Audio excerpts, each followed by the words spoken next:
Good morning बच्चों आज साधारण ब्याज का अंतिम लेक्चर स्टार्ट कर रहे हैं।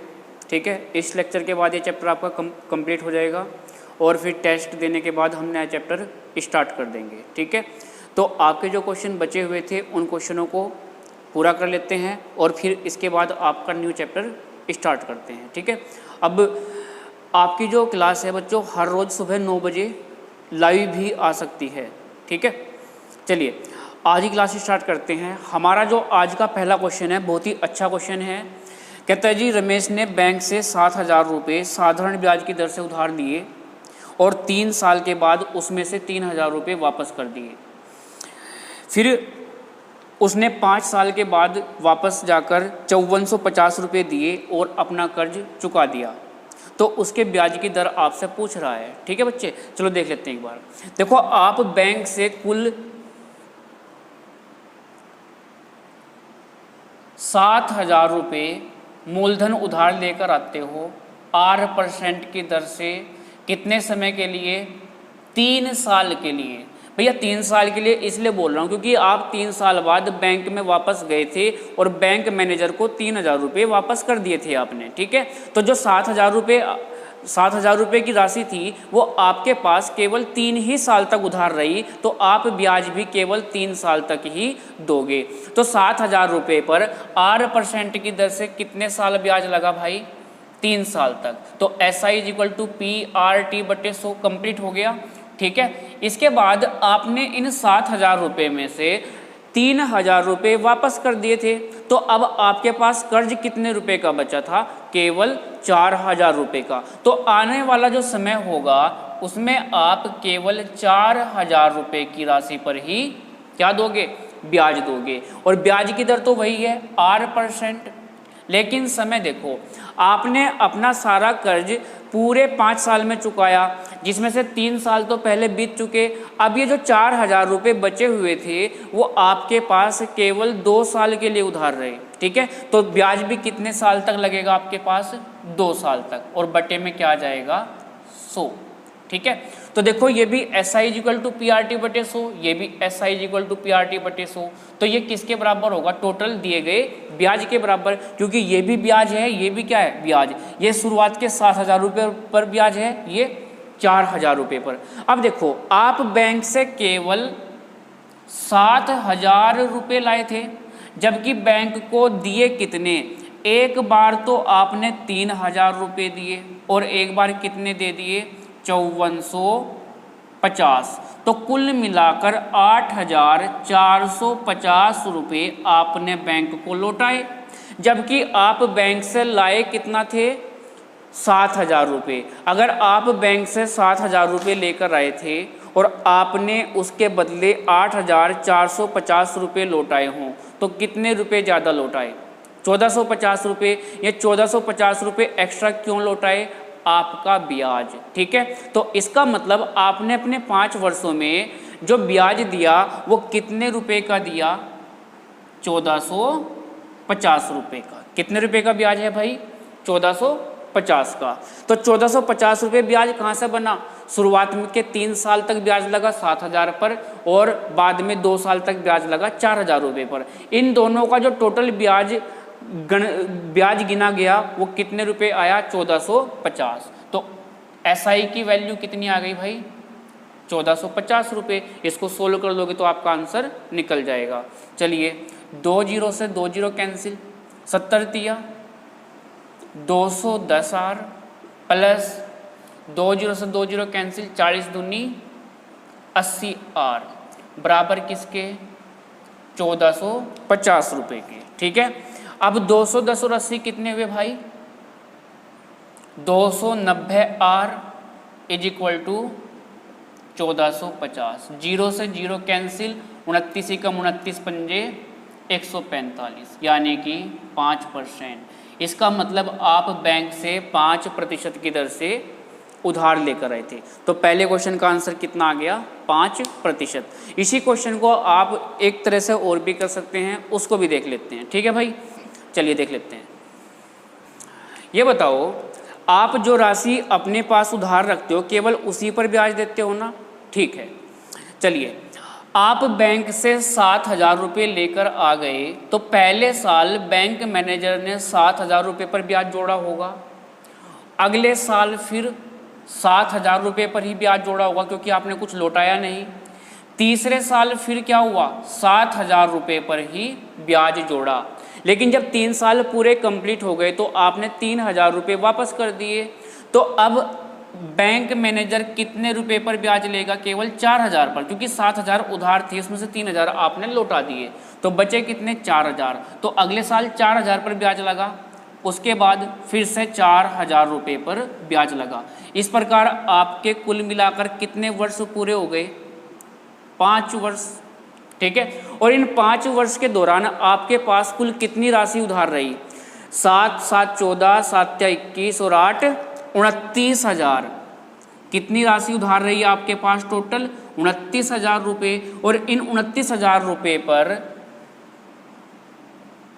आपने टोटल ब्याज कितना दिया, अभी पता किया था भाई, 1450 रुपये।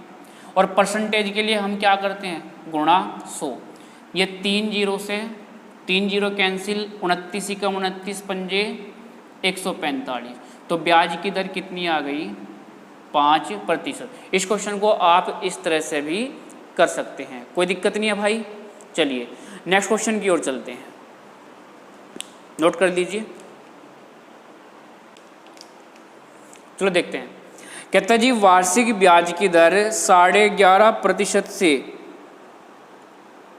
घटकर 10% रह जाने पर एक व्यक्ति को 55 रुपये 50 पैसे की हानि होती है, तो उसकी पूंजी ज्ञात कीजिए, यानी कि मूलधन ज्ञात कीजिए। देखो जो ब्याज की दर थी वो पहले 11.5% होती थी, ठीक है। अब घटकर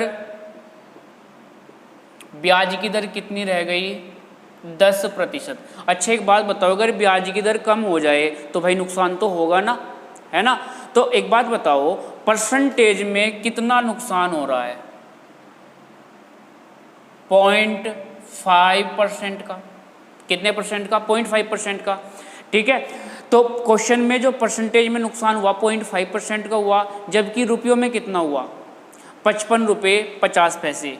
तो ये जो 0.5% का नुकसान हुआ है वो किसके बराबर है, 55.50 रुपये, ठीक है। अच्छा यहाँ पे एक अंक के बाद दशमलव है तो हटा दोगे, नीचे क्या आ जाएगा 10, यहाँ पर घटाओगे तो क्या आ जाएगा 100। 0 से 0 कैंसिल, 10 से 10 कैंसिल, 5 से डिवाइड करो तो 1% की वैल्यू कितनी, 111।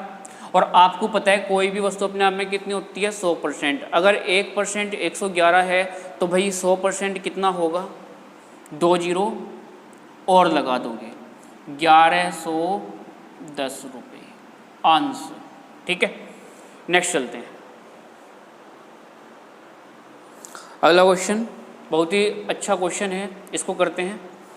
कहता है जी किसी राशि का 5% वार्षिक ब्याज की दर से 7 वर्षों के अंत में प्राप्त साधारण ब्याज मूलधन से 1,300 रुपये कम है, तो मूलधन की राशि ज्ञात कीजिए। चलो भाई मुझे एक बात बताओ, 5% वार्षिक ब्याज दर दे दी 5%। 5% का मतलब आपको मैं पहले भी बता चुका, 5 रुपये सैकड़ा, यानी कि 100 रुपये पर कितना ब्याज मिलेगा भाई, 5 रुपये, ठीक है। चलिए इसको मैं ऐसे लिख लूँ, 5/100, या फिर इसको काट कर छोटा कर लेते हैं, 5 एकम 5, 5 बिसाम 100, यानी कि 1/20। इसका मतलब क्या हुआ, देखो 100 रुपये पर 5 रुपये ब्याज था, या फिर मैं ये कहूँ कि 20 रुपये पर ब्याज कितना मिलेगा, केवल 1 रुपया। तो भाई 20 रुपये जिस पर ब्याज मिलता है वो आपका क्या होता है, मूलधन, ठीक है। तो भैया मूलधन आ गया आपका कितना, 20 रुपये, और ब्याज कितना आया, 1 रुपया।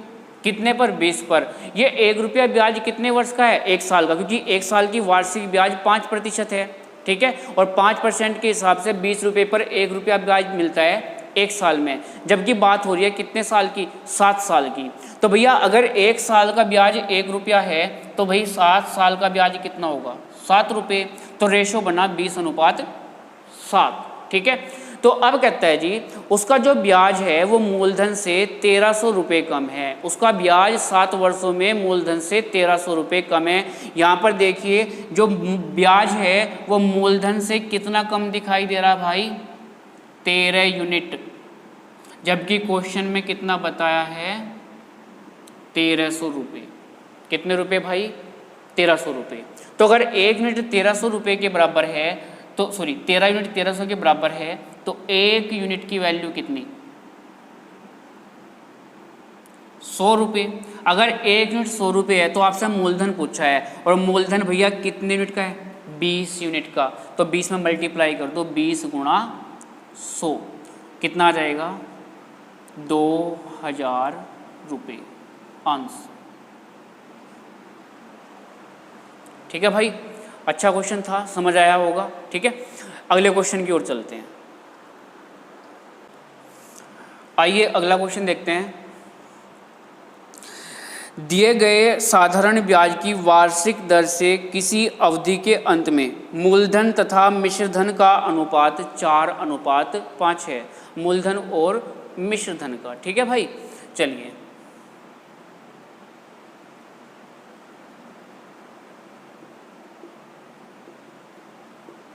मूलधन और मिश्रधन का जो अनुपात है वो 4:5 है।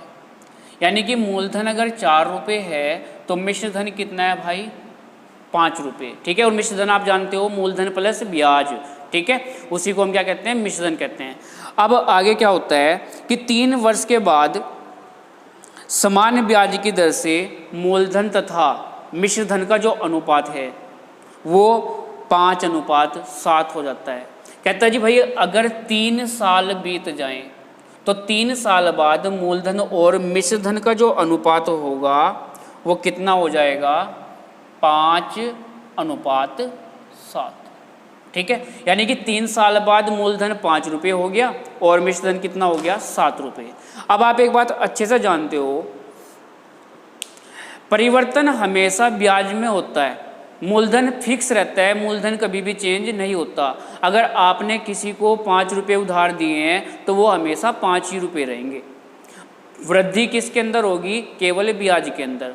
तो भैया यहाँ पे इस लाइन में कहता है कि मूलधन 4 रुपये है, इस लाइन में कहता है कि भाई मूलधन तो 5 रुपये है। ये तो गलत है ना। ये दोनों कैसे होने चाहिए, एक जैसे होने चाहिए, क्योंकि ये भी मूलधन है ये भी मूलधन है। परिवर्तन तो मिश्रधन में या फिर ब्याज में होना चाहिए। ठीक है, तो चलो इन दोनों को बराबर कर लेंगे, क्योंकि अनुपात में आप किसी भी संख्या से गुणा कर लो या भाग कर लो, उस पर कोई फर्क नहीं पड़ता है। ठीक है, अच्छा ये बताओ, अगर इन दोनों को मैंने बराबर करना है तो मैं इसमें 5 की गुणा ऊपर कर दूंगा, इस 5 की, और 5 से गुणा नीचे। देखो 5 से ऊपर गुणा की 5 से नीचे तो कोई फर्क पड़ेगा नहीं, लेकिन रेशो कितना हो जाएगा, 20/25। यानी कि मूलधन 20 रुपये और मिश्रधन 25 रुपये।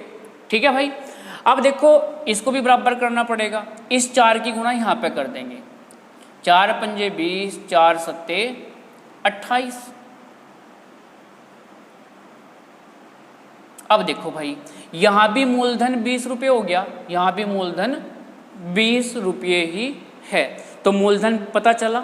ठीक है, अच्छा बताओ, आपका मूलधन 20 रुपये है, ठीक है, और 3 साल के बाद वो कितने रुपये, मिश्रधन हो गया 28 रुपये। आपने किसी को 20 रुपये उधार दिए थे और 3 साल बाद वो कितने रुपये हो गए, 28 रुपये। तो आपको ब्याज कितने रुपये का मिला भैया, 3 रुपये का मिला क्या। ठीक है, समय कितना बताया था ये, 3 साल का। तो आपको फॉर्मूला पता है, SI = PRT/100। तो आपका जो SI है वो 3 है, मूलधन 20 रुपये है, दर हमें निकालनी है, समय कितना है 3 साल, और बटे क्या लगाओगे 100। ठीक है, चलो 3 से 3 कैंसिल, 20 पंजे 100, 5 ऊपर गुना में चला जाएगा, तो R = कितना आ गया भाई, 5%। इसका मतलब ब्याज की जो दर थी वो कितनी थी, 5% थी। कोई दिक्कत है, चलिए अगले क्वेश्चन की ओर चलते हैं। ठीक है, और ये आपका आज का लास्ट क्वेश्चन है, इसके बाद ये चैप्टर पूरा हो गया। ठीक है, और आपका नया चैप्टर स्टार्ट करेंगे। लेकिन उससे पहले मैं टेस्ट लूँगा, टेस्ट के लिए कुछ क्वेश्चन मैं आपको सेंड करने वाला हूँ आजकल में, ठीक है, उसको आपको सोल्व करके मुझे वापस भेजना है, ठीक है। चलिए अगले क्वेश्चन की ओर बढ़ते हैं। कहते हैं प्रवीण अपनी कुल आय का 2/5 भाग 4% की दर से 1/3 भाग 5% वार्षिक दर से तथा जो बच गया उसको 10% के हिसाब से उधार देता है तथा टोटल 267 रुपये ब्याज प्राप्त करता है। तो कहता है जी मूलधन ज्ञात कीजिए। चलिए देख लेते हैं एक बार बच्चे। भाई 2/5, ठीक है, उसके बाद ये दिया आपने कितने 4% की दर से, फिर 1/3 भाग कितनी ब्याज की दर से दिया है 5%, और जो बच गया, ठीक है, उसको किस हिसाब से दिया है आपने 10% के हिसाब से। अब मेरी बात ध्यान से सुनना। देखो आपने कई बार एग्ज़ाम दिया होगा, ठीक है, पेपर दिए होंगे, तो जो आपके स्कूल वगैरह में 10 नंबर का पेपर होता था उसमें जब आपके नंबर आते थे तो मैडम क्या लिखती थी, अगर किसी के 5 नंबर आए तो 5/10, किसी के 4 नंबर आए तो क्या लिखते थे 4/10। ये 5/10 4/10 का मतलब था क्या, इसका मतलब ये था कि 10 में से आपके 5 आए हैं या फिर 10 में से 4 आए हैं। सेम मतलब भैया यहाँ पे निकलता है, ठीक है। देखो 2/5 का मतलब क्या निकलता है कि आपके पास कुल पूंजी 5 रुपये थी, उसमें से 2 रुपये 4% के हिसाब से लगा दिए। फिर कहता है जी कुल पूंजी 3 रुपये थी, उसमें से 1 रुपया 5% के हिसाब से लगा दिया। लेकिन यहाँ पे समस्या है, यहाँ पे कह रहा है कि कुल पूंजी 5 रुपये है, यहाँ पे कुल पूंजी कितनी है 3 रुपये। ये तो अलग अलग है, इसको क्या कर लोगे इक्वल कर लोगे, क्योंकि अनुपात में भाग करो या गुणा करो कोई फर्क पड़ता नहीं है। तो मैं यहाँ पे इस 3 की गुणा कर दूंगा ऊपर भी और नीचे भी, तो ये क्या बनेगा 6/15। इसको किससे मल्टीप्लाई करूंगा 5 से ऊपर 5 से नीचे, तो क्या बना 5/15। अब देखो कुल पूंजी यहां भी 15 है, ठीक है, और यहां भी कितनी है 15 है, ठीक है, यहां भी 15 यहां भी 15। 15 में से 6 रुपये 4% के हिसाब से लगा दिए और 15 में से 5 रुपये लगा दिए 5% के हिसाब से। तो 6 और 5 11 रुपये तो लगा दिए, तो बचे कितने 4 रुपये, कितने में से 15 में से, ठीक है। तो 15 में से 4 रुपये और बच गए। अब कहता है जी इन तीनों भागों से जो ब्याज आया वो टोटल 267 रुपये आया, ठीक है भाई। चलिए निकाल लेते हैं। ये बताओ 6 रुपये पर 4% के हिसाब से 1 साल का ब्याज, प्लस 5 रुपये पर 5% के हिसाब से 1 साल का ब्याज, प्लस 4 रुपये पर 10% के हिसाब से 1 साल का ब्याज। सभी को जोड़ा तो जोड़कर कितना आ गया 267 रुपये। कोई दिक्कत नहीं। अब देखो भाई 100 तो हर जगह कॉमन है, ठीक है, तो इसको एलसीएम ले लेंगे तो 6 चौक 24, ठीक है, 5 पंजे 25, 10 चौक 40, 40 और 25 65 और 24 कितना हो गया भाई 89, 89, ठीक है। और ये 100 यहाँ से ऊपर गुणा में चला जाएगा, कितना आ जाएगा 267 गुणा 100। कोई इशू नहीं है भाई। अच्छा ये बताओ यहाँ पर जो राशि है वो 89 यूनिट है, क्योंकि जो अनुपात होता है उसको हम यूनिट पढ़ते हैं, तो 1 यूनिट का मान कितना 3 बार कटेगा। तो 1 यूनिट अगर 300 रुपयों के बराबर है, कितने रुपयों के बराबर है भाई 300 रुपयों के, तो हमें बतानी है टोटल पूंजी। और टोटल पूंजी आपकी कितने यूनिट की थी 15 यूनिट की, तो 1 यूनिट 300 है, तो 15 यूनिट का मान कितना आ जाएगा 15 से मल्टीप्लाई करोगे 15 तिया 4500 रुपये 500, ठीक है भाई। चलिए आज का ये आपका लास्ट क्वेश्चन था, ठीक है। ये चैप्टर आपका कंप्लीट हो गया और अब इस चैप्टर के बाद हम नया चैप्टर स्टार्ट करेंगे, ठीक है। और आपकी जो क्लास है वो रेगुलर सुबह 9 बजे मिला करेंगे अब से, ठीक है। सुबह मॉर्निंग में 9 बजे, या फिर अगर आपको कोई और टाइम सही लगता हो तो उसको मुझे कमेंट करके ज़रूर बता दें, ठीक है। धन्यवाद।